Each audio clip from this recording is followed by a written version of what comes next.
All right, let's jump right in. We're tackling a really big idea today.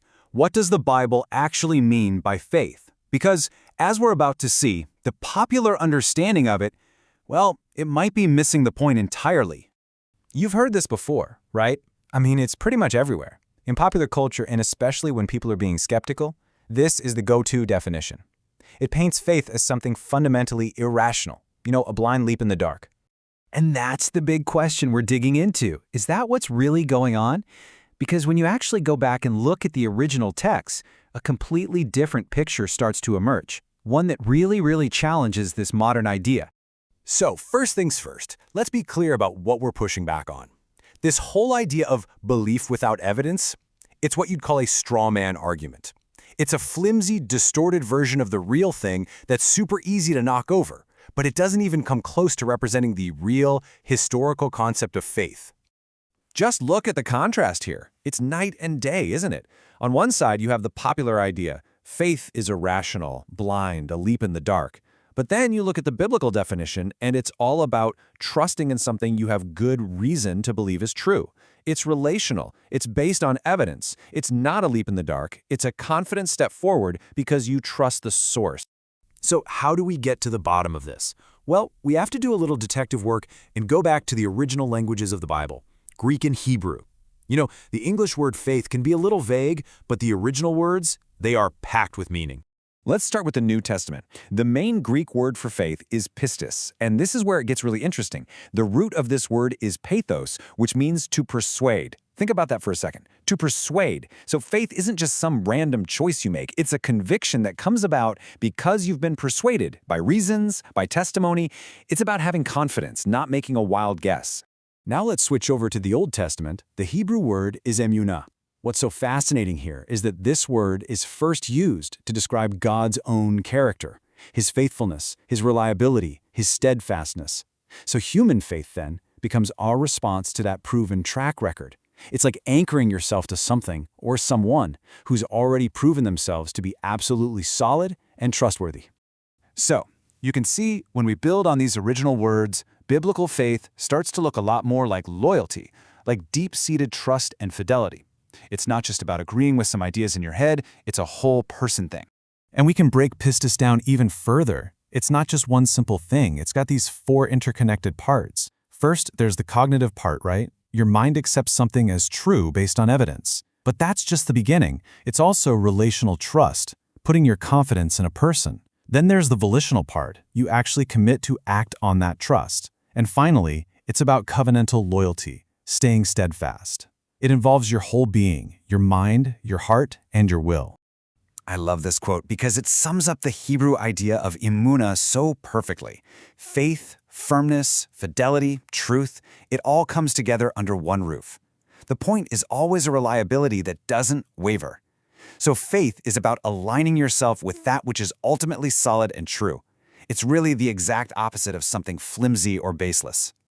Okay, so how does the Bible itself tie all this together? Well, we're going to turn to probably the most famous chapter on faith in the entire Bible, Hebrews chapter 11. This is the closest we get to a formal definition, and you'll see how it reflects everything we've been talking about. And here it is, Hebrews 11:1. Now at first glance, things hoped for and things not seen might sound a little bit like wishful thinking, right? But the original Greek words that are translated as assurance and conviction, well, they tell a completely different story. All right, this slide right here is absolutely crucial. Let's unpack these words. The word for assurance is hypostasis. This isn't just a feeling of hope. The word means a firm foundation, an objective reality. It was even used for the title deed to a property. And then conviction is from the word elenkos. And get this, it's a legal term. It means evidence or proof that can stand up to cross-examination in court. So faith isn't wishful thinking. It's the title deed for what we hope for and the verifiable evidence for realities we can't physically see. It's grounded. And the rest of Hebrews 11 just hammers this point home with real-life examples. Think about it. Noah didn't just blindly start building an ark for no reason. He acted on a specific warning from a source he had every reason to trust. Abraham didn't just wander off into the desert. He was acting on a specific promise from God. In every single one of these cases, faith is an action taken in response to what God has said and done. So we've firmly established that biblical faith is really an evidence-based trust. And to make this idea as clear as possible, let's use a powerful modern-day analogy to bring it all home. Just think about this for a moment. If you were to agree to a major surgery, that involves a massive amount of trust, doesn't it? I mean, you are literally putting your life in someone else's hands. Now, is that a blind leap of faith? No way. Of course not. You trust that surgeon because of very specific evidence. You check their credentials, right? You look at their track record. How many of these have they done successfully? You listen to the testimony of other patients. You're gathering evidence to justify your trust. The Bible presents faith as working in exactly the same way. It is a reasoned trust based on evidence.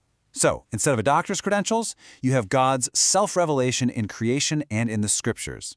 Instead of a surgical track record, you have God's track record throughout history.